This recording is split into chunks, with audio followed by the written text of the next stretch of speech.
Okay, so this is a stock front end to a Harley Davidson 1987 FXRC. It's got the single disc, single piston caliper on the front. It's a 35 millimeter front. Popular option is to swap to a 39 millimeter, more modern front end. Then you have two calipers, more diverse options, etc. But you know, you're talking about a new front end with calipers and master cylinders, all that sort of stuff. You know, it's not going to be inexpensive. Neither is the alternatives. So what I'm doing, because I wanted to keep costs down and keep the 35 millimeter skinny forks up front, partly because I like the looks, partly because I'm cheap, is swap it with a better caliper.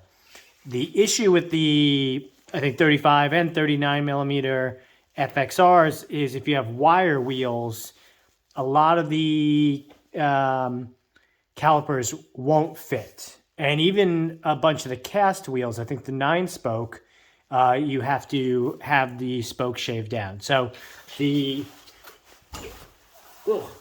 answer definitely just clonked my head. The answer to that is this. It's a performance machine, 4-piston caliper with the special bracket that it comes with. Part number is, don't know. Was on here, can't find it. I'll put it in the description. 1219-0017, and then the last letter or letters are the finish code. So P for polished, CH for chrome, and then I think there's like BM for black or something like that. So anyway, we'll get this put on. It comes with a bracket that will move this so that it has enough space and it'll ride, you know, somewhere in a similar area. And what you'll notice about it is on this side, which is where a lot of the calipers get in trouble, it's pretty skinny, almost as the same depth as one of the ones with no actual caliper on the other side, where it's just a pad pushing off. So that's what makes this work.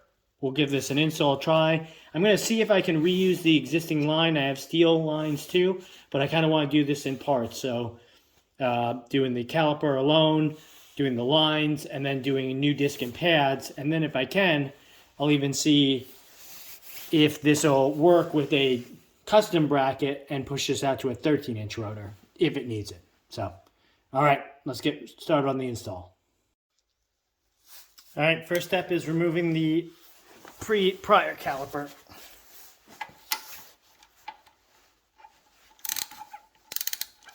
That was surprisingly easy.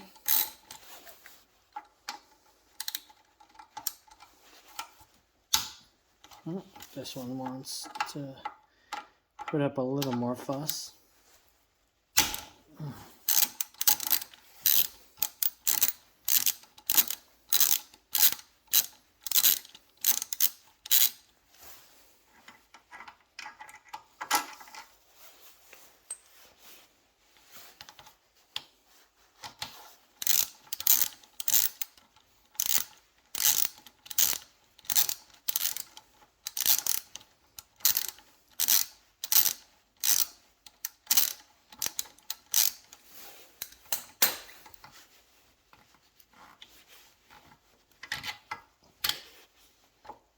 All right.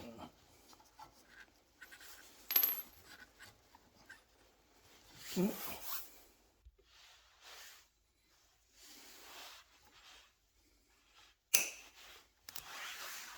go.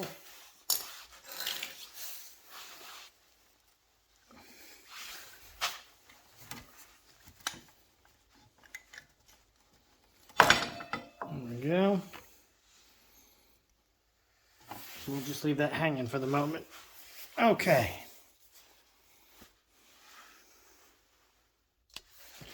While we're in here, before the next calipers here, we will clean up this disc. We normally would use new pads, new rotors, all that sort of stuff, but again, this is sort of cheapest option, and I want to get a sense of how this performs on its own. Nothing fancy. Let's get this disc cleaner. Oof. Went out in the grime the other day, so it's not great. Okay. Next step, put the bracket on. Okay, we're back. I actually took the wheel off because I was trying to do the reverse of what you're supposed to do, which is for the older bikes, I think 84 and down, this bracket is supposed to be on the outside. On the 84 and up, it's supposed to be on the inside, and it floats really close, but it shouldn't touch, and then you torque it down. The advantage of taking the wheel off, I was able to reposition this slightly, the speedometer cable, so that it'll, in all likelihood, be out of the way. Hopefully it won't be at too bad of an angle that it ceases to function. So we'll play with that later if need be. So we've got this all set up. It's the shorter screws, bolts that you get, and just a washer and Loctite is what puts the bracket on, and then it goes down to 20 foot-pounds. And then what should happen next is I test fit the caliper, threading it onto the disc here. Okay, and right off the bat I can see this big space. You're supposed to use a lock washer and a washer on the outside, and then use spacers on the inside. They provide you with these large spacers, which I'm guessing that is what is going to fill that gap and actually make things perfect. So it's just a question or a case of getting them on and threading them through. So I got the caliper on. Yep, that feels just about perfect.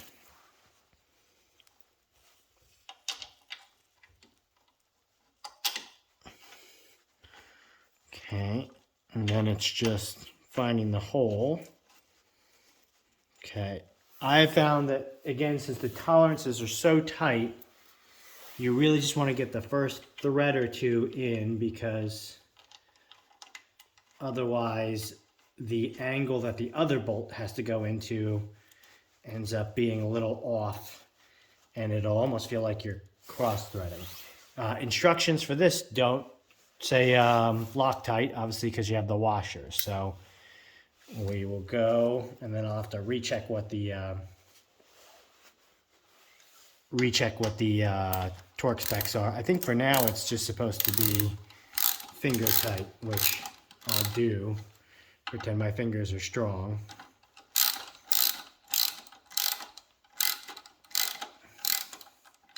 There we go. So that's on. And if we raise the lift slightly,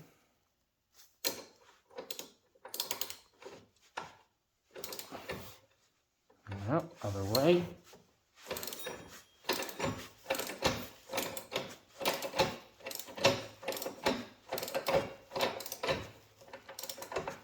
Great. All right, obviously there's no fluid in it, but we're going through. And we have a slight rub, which is normal for a disc brake. I checked the, or normal. And I'm guessing too, once we get this locked down, it'll be better. And now we will check to see how the spacing is. So I can see, and again, we're just finger tight, well, finger plus. take you with us. If you look, backside is touching, and then there's a gap there. So it gives instructions on this, but my guess is we're gonna have to use some shims to get it perfectly balanced. Let's do that now. Okay, so from looking at the spacing, we are too far this way, away from the wheel. And that is because we use the, largest spacer. So they give you, or washer, or shim, or whatever you want to call it. So they give you, just in the bracket set, they give you 2 ultra thins, 2 thick ones, and 2 mediums. So if this is too much, I'm guessing 1 medium. Let's see. If we use 1 of each, so we got 3 in here. Small, medium, large. Hopefully you can see that. That, I bet, is going to be the right size. So let's try that. Use all 3. Get this started again so that the top doesn't fall off immediately. And then pull this guy, because we only did it finger tight. Cool. And then small, medium, large. And then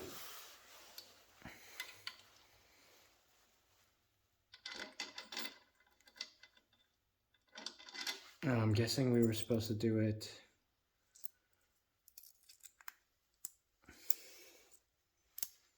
the other way.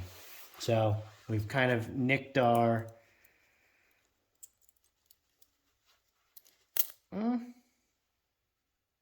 hard to say. Kind of nicked our chrome finish right there.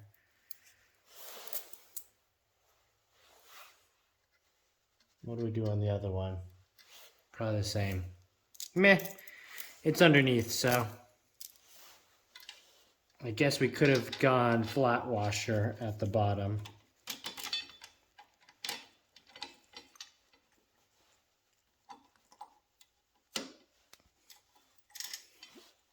Alright, let's see if we can get all these guys lined up. There we go.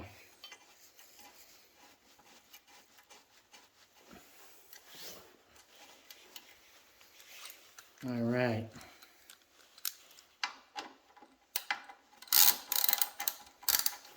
Got this handy ratchety one. Sidewinder.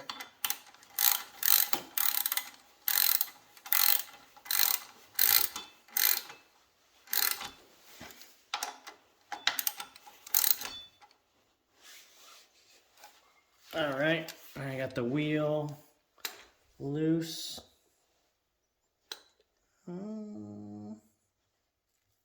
That's looking pretty great, actually.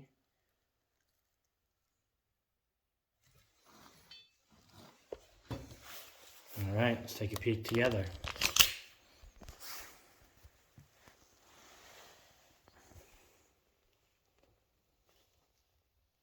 Tough to see. Very small space.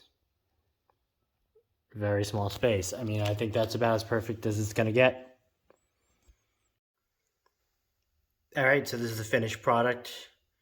As you can see, I have a Speedo cable because of the age of this one, and I have it floating just slightly because the caliper, I imagine, could get hot on a bunch of downhill. Installation went fairly well. Bleeding went well because they give you this extra long bleeder here so you can pull your wrench in and really open the circuit and get a lot of fluid through. So I did end up using the original brake line, which will get replaced at some point. But the one I bought was just a bit too long, and so I'd rather either use it for the rear or get a correct size steel line. So we shall see. Maybe I'll even go with the black. But so far so good. Haven't had a chance to ride, and it's 2 degrees tomorrow, so we'll see if it happens tomorrow either. But she looks pretty.